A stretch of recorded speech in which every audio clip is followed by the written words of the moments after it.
Grand angle. Bienvenue dans ce deuxième épisode de Grand Angle Psycho, un podcast pour vous aider à changer vos modes de perception. La dernière fois, nous avons abordé avec Sabrina Marty, éducatrice sociale, maître praticienne en PNL, la notion d'insécurité. Nous l'avons entendu, les crises font partie de la vie, que ce soit familiale, personnelle, de couple, au travail ou collective. Elles bousculent et font émerger cette fameuse insécurité.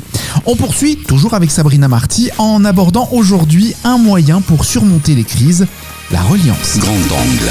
Bonjour Sabrina Marty. Bonjour Maurizio. Pour toi, c'est quoi une crise ? C'est une très bonne question. Mais j'ai trouvé un moyen que je trouve hyper intéressant de voir la crise. Parce qu'on voit la crise comme quelque chose de dramatique. Pour moi, c'est comme si on avait un équilibre à un certain moment. Ouais. Et puis à un moment donné, il y a quelque chose, un événement extérieur, intérieur, quelque chose qui s'est passé qui fait qu'il y a tout qui s'écroule, entre guillemets. Comme ce qu'on a vécu dernièrement, mais ça peut être dans une relation de couple. Il y a quelque chose, un des deux qui dit mais ça va plus. Ouais. Du coup, il y a un élément qui vient perturber un fonctionnement qu'on a eu jusqu'à un certain temps. Ok. Et c'est qu'à partir de là, on doit s'adapter un petit peu à cette crise.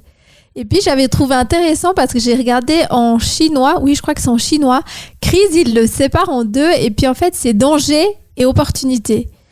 Et je trouve que c'est hyper intéressant, en fait. Du coup, ça amène la crise d'un point de vue plus positif parce qu'on dit, mais on est en train de passer une crise, c'est terrible. Ou bien moi, dans les suivis que j'ai, autant avec les adultes qu'avec que les familles ou les enfants, c'est une période de crise, c'est pas facile. En même temps, la crise signifie que jusqu'à maintenant, comme on a fonctionné, ça va plus. Donc, il faut trouver d'autres choses. Et je trouvais cette manière de considérer, en chinois que ça veut dire crise, j'ai trouvé vraiment intéressant parce que pour moi, c'est vraiment une manière plus douce et plus positive de considérer la crise parce qu'une crise, elle est saine. C'est juste quand on vit dedans, on a juste envie que ça s'arrête, on dit non, mais ça va pas. Mais c'est qu'on a fonctionné un temps et à un moment donné, il faut faire autre chose. Donc, comme je disais avant, le déclencheur, il peut être à l'extérieur, que ça dépend pas de nous, ou à un sentiment à l'intérieur de dire non, mais comme ça, en fait, je peux pas continuer. Ça peut être une maladie, ça peut être un accident, ça peut être un événement extérieur, ça peut être une crise dans le couple, on dit mais là, je peux plus continuer. Ouais. Donc, c'est vrai que quand on dit, on est en train de passer une période de crise où ça va plus, c'est sain. Ça veut dire que notre système, il peut plus s'adapter. C'est qu'il arrive à un stade où il faut faire autrement pour continuer. Retrouver en fait une autre forme d'équilibre pour que ça nous convienne mieux. Et c'est ce qu'on est en train de vivre Bien sûr. en ce moment, mais c'est pas toujours très agréable. Mais effectivement, c'est comme tu l'as dit, c'est pas très agréable. Et puis, quand on est dedans, on se dit pas qu'il va y avoir du positif derrière. On dit après la pluie, le beau temps. C'est joli de dire ça, mais quand on est sous la pluie et qu'on est tout mouillé, on a vraiment envie que ça s'arrête. Oui, puis des fois, il y a encore l'orage en plus. Après, on se prend un petit coup de foudre et tout ça. Alors, ça dépend comment. Mais quand on est dedans, quand on le vit, c'est tout sauf évident. Puis on a envie que ça passe, vraiment. D'où des fois le fait qu'on surdéveloppe la crise parce que ça prend des proportions énormes dont on n'arrive pas à se sortir. Oui. C'est là que justement qu'on doit travailler cette notion qu'on avait parlé la dernière fois, cette sécurité intérieure aussi. Parce que finalement, la crise, comme je disais avant, elle est saine, même si on dit ouais super, elle est saine, mais quand on est dedans, c'est pas agréable. Mais pour moi, on a un peu différentes manières de voir la crise. Ok, la première, c'est ok, c'est pas de ma faute, j'en peux plus, j'en ai marre, il y a tout qui va à travers, c'est encore à moi que ça arrive. Enfin, d'être un peu dans cette position un peu de victime, de dire mais en fait, j'y suis pour rien, c'est pas de ma faute. Quand est-ce que ça va s'arrêter ? Puis c'est de dire ok, un bout, j'ai une part de responsabilité là-dedans, mais si on est trop dans ce côté victime, on n'arrive pas à l'entendre. Ouais. Après, il y a une autre catégorie de personnes qui va dire ok, je vis une situation compliquée, ça va pas du tout, mais derrière ça, il y a un cadeau.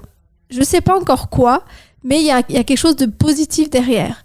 Puis le fait de nourrir en fait cette croyance en disant il y a quelque chose de beau derrière, il y a un cadeau, il y a un apprentissage, ça met déjà ok, c'est pas facile, mais ça donne déjà de l'espoir. Donc je trouve que c'est déjà beaucoup plus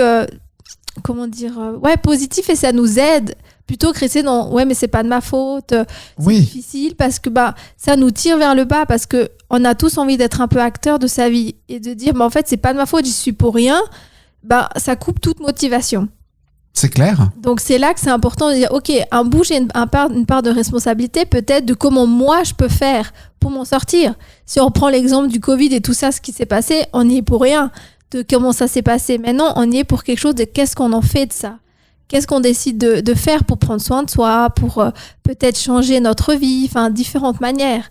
Donc c'est vraiment dire voilà, ce qu'on vit, c'est pas facile, mais c'est peut-être une opportunité pour quelque chose, comme on a vu avant en chinois que ça veut dire opportunité.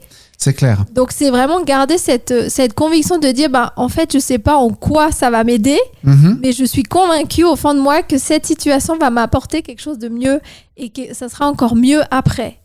Ouais. Donc ça nous permet de garder espoir et puis de nourrir des croyances qui nous tirent vers le haut. Pas de dire mais c'est pas de ma faute, c'est quand que ça va s'arrêter, j'en ai marre, c'est hyper plombant, puis on a juste envie de dire non mais j'en peux plus là, ouais, je retourne me coucher. Mais c'est ça, voilà, effectivement. Donc je le disais en introduction, tu vas nous aider à surmonter les crises avec la reliance. Qu'est-ce que tu veux dire quand tu parles de reliance exactement ? La reliance, c'est le fait de se relier déjà à soi pour pouvoir se relier aux autres. Se relier, c'est vraiment avec les vécus qu'on a eus. Tout au long de notre vie, on a pu vivre en fait des moments où on s'est s'est délié de soi, dans le sens où on a vécu des ruptures, peut-être enfant des divorces, des séparations, des deuils d'un être cher, d'un animal ou autre. Enfin, tout au long de la vie, on vit tous en fait des ruptures, un petit peu de liens. Ouais. Et ces ruptures de liens, c'est un petit peu comme si on prend un puzzle qu'on a plus ou moins à l'image, mais qu'au fil des années, les pièces, elles se sont toutes un peu séparées. Et l'idée de la reliance, c'est vraiment de prendre chaque pièce l'une après l'autre et de comprendre le sens, où elle va, comment elle va, pour remettre en fait une image à ce puzzle, pour qu'on puisse se sentir justement relié à soi. Donc c'est vraiment quelque chose que pour moi qui est essentiel pour se sentir bien, qu'importe ce qui se passe à l'extérieur de nous. Ouais, ok. Donc l'idée, c'est vraiment de se reconnecter à soi. Mais en quoi la reliance peut nous aider à surmonter les imprévus, ces fameuses ruptures de liens, par exemple ? C'est justement d'aller travailler sur ces ruptures de liens, comme tu disais. Comme j'ai donné l'exemple d'avant, de voir en quoi en fait ça peut être une opportunité, mais aussi c'est d'aller chercher, qu'est-ce que cet événement de ma vie, peut-être de divorce, de rupture ou autre, qu'est-ce qu'elle m'a apporté en fait ? Parce qu'on peut voir la situation d'une manière, comme on disait avant, un peu terrible, on dit c'est pas de ma faute, j'y suis pour rien, et le voir aussi, mais qu'est-ce que j'ai développé en fait grâce à ça ? Grâce à cette situation que j'ai vécue, je donne l'exemple d'une séparation, j'ai appris à me débrouiller tout seul, j'ai commencé à me sortir de ma zone de confort, j'ai été voir des gens que j'aurais jamais fait, j'ai peut-être cherché du travail. En fait, c'est d'aller chercher en fait les pépites qui se trouvent à l'intérieur de chaque événement, aussi traumatique soit-il. Ouais. Parce que chaque événement en fait peut nous blesser, nous amener dans une forme un peu de victimisation, en dire mais c'est pas de ma faute, j'y suis pour rien. Oui, peut-être, mais en même temps, c'est qu'est-ce que je fais de ça ? Qu'est-ce que je décide de faire de cet événement qui m'a traumatisé, qui m'a perturbé, qui a généré en moi une crise ? C'est grâce à cet événement, qu'est-ce que j'ai pu devenir ? Le moi qui je suis aujourd'hui, il ne serait pas venu comme ça si je n'avais pas traversé ces différentes ruptures, ces différentes difficultés. Donc finalement, on continue de s'améliorer. Si on ne s'améliore pas, on meurt. C'est qu'est-ce que j'apprends de cette épreuve, en fait. Qu'est-ce que j'apprends ? Qu'est-ce que je veux ressortir, en fait, de ça ? Qu'est-ce que j'apprends de cette épreuve en termes de compétences vis-à-vis de moi ? Qu'est-ce que j'ai développé ? De sortir de ma zone de confort, qu'est-ce que j'ai fait ? Est-ce que j'ai plus confiance en moi ? Est-ce que je me dis, en fait, je pensais jamais de ma vie que je passerais à la radio, par exemple, pour reprendre l'histoire de la radio. Mais c'est vrai que toutes ces choses nous font développer énormément de compétences. Et ça nous permet d'avoir une autre vision, en fait, de sa vie. Ouais.